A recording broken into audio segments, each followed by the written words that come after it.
बाशिर साहब की मुलाकात हुई है फ्रांस के प्रेसिडेंट के साथ। उसको लेकर तमाम तर सियासी जमातें, तमाम तर मजहबी जमातें और तमाम तर मुल्ला हजरात और तमाम तर जो लोग फतवे देने वाले हैं वो गायब हो चुके हैं। वो उनकी जुबान से एक लफ्ज जारी नहीं हो रहा। अगर आप लोग इस चीज को देखें, पीछे जाएं, थोड़ा सा पीछे जाएं कि इमरान खान साहब किसी भी मुल्क के साथ अच्छे ताल्लुकात बनाने की कोशिश करते थे तो ये लोग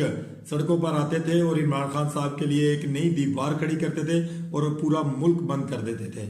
लेकिन अब 3 दिन हो चुके हैं,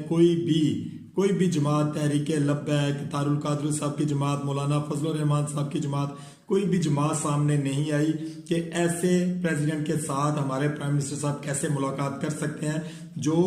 वहां के जो लोग खाके इशू करते हैं, वहां से जारी करते हैं हमारे नबी करीम सल्लल्लाहु अलैहि वसल्लम के, तो वो